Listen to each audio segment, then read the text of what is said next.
Hapon sa inyong lahat guys, Smarty. Panibagong araw at panibagong vlog na naman tayo ngayon guys. Guys, mag-update ako ngayon ng ating mga lagang manok. Yung ating sisiw na inalagaan, yung galing doon sa incubator. Kasi guys, ilang araw din akong hindi nakapag-vlog kasi ayun, 2 araw din kami namasyal. At nagpunta kami doon guys sa Albay. At si Daddy ang nagpakain. At ngayon guys ay malaki na yung ating sisiw. At malaki na yung improvement ng ating sisiw. At ayun, magpapakain ako. At bago tayo guys magpakain, at mag-intro muna tayo. Ayan guys yung ating sisiw guys. Nung malit pa, at ayun yung nilagyan kong sako, at meron silang parang yung paglagay ko ng sako dyan sa panila, at yung parang nagkaroon sila ng sapatos at may cutex kasi yung dumi at dumikit dyan sa paa. At yan ang ginawa ko na guys, at nilagay ko na yung sako sa baba. At andyan, nandyan na yung dumi. Kaso nandito yung aking yung kalat-kalat na manok. At hindi na yung guys tutukain kasi 2 na ang nilagay ko dyan na protection sa paa nila para hindi sila matuka. At ayan guys, magpapakain ako guys ng aking alagang manok at sisiw.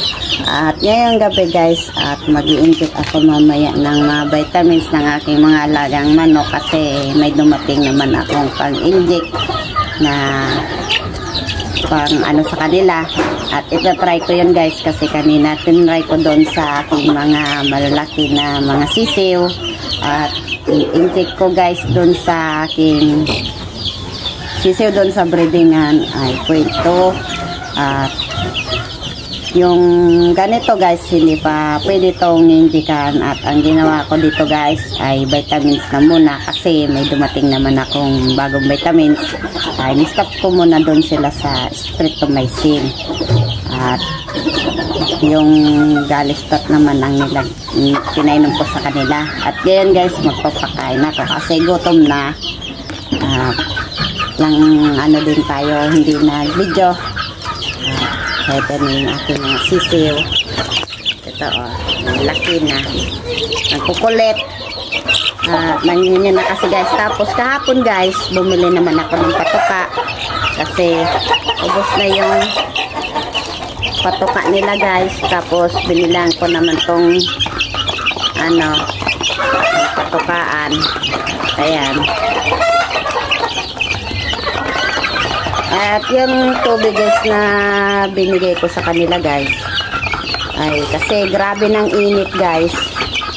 At ang binigay ko dyan guys yung yung pang-dehydrate, yung dextrose. At ayun, may isa naman ako doon na manok sa taas. At nakaiputan yung ito sa kasi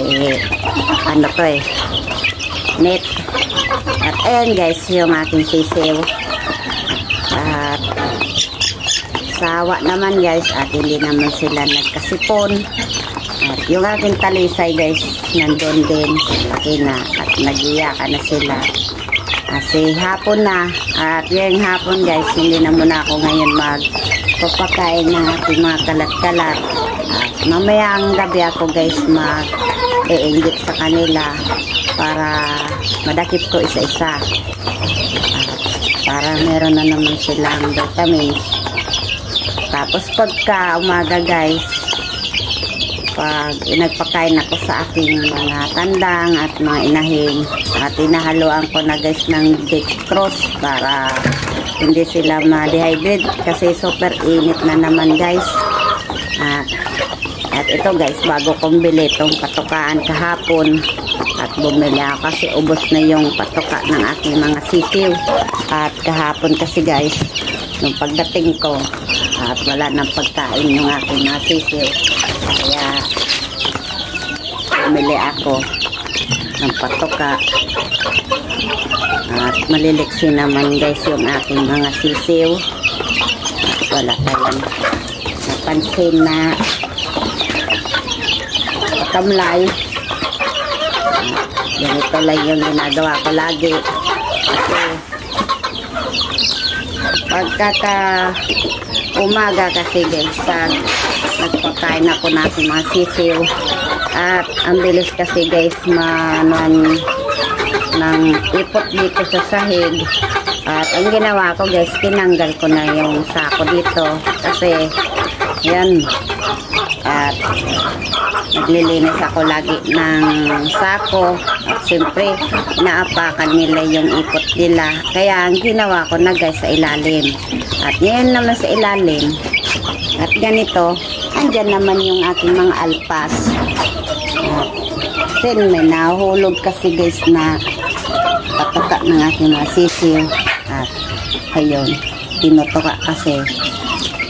Tapos pag ano na naman, pag madumi na naman dito sa ilalim at nililisan ko naman, papalitan ko naman ng bagong sako. Guys, yung aking talisay na galing dun sa incubator, yung maliit pa. Bali, 11 to guys. At nandun yun dati sa kawayan. At nilipat ko na dito guys sa aking ginawang kulungan. Kaso, nandito laging iniiputan. At nung wala pang nakakulong dito, at nandyan lagi sa ibabaw yung aking mga alpas. At super kulit na naman guys yung aking mga alpas ay no. Nangihingi na. At pasting na muna sila ngayon guys. At dito muna ako sa aking mga sisiw. Ayan guys, yung tubig na yan guys. At malinis yan. Kaninang tanghali. Pinugasan ko yan. Kaya hindi na muna yan papalitan. Malalaki na yung aking sisiw. At may bago na naman ako guys na pisa galing sa incubator. Yung lahi ni Putol. At maliit pa. At ngayon na hapon guys. Kasi summer na. At ayun, simulan na ng ekskursyonan. At tayo ay tapos na paggala-gala. Nakagala din kami 2 araw. At kahapon at naligo kami dun sa Kagliliog. At hindi ako guys nakabidyo kasi ayan, excited kasi ako ligo ng ligo. At lang ako nag-video guys sa Albay. At 3 beses ko na doon napunta. At nabitin nga yung video ko kasi ayun, at madali lang mapuno kasi yung aking cellphone. At dito na naman tayo guys mag-update ba kasi yung manok mo at hindi mo rin napurga, isa din yan. At kailangan mo din i-deworm. Pagkatapos pag gabi kasi ako guys nag-deworm. At pagka umaga pinapaliguan ko. At pag tuyo na yung ating manok, at tinatry ko yan na painumin ng tubig na sampatak na Sunrox. At kita nyo guys, kakakaw yan ng inyong manok. Kaya ganyan lang ang ginagawa ko sa aking mga laga. Kaya shout out sa iyo idol, at thank you din sa comment mo. At natagalan ako sagot sa katanungan mo. At ganyan lang ang gawin ko kasi ganyan naman ang ginagawa ko. Base lang yan sa aking experience at sa pag-aalaga.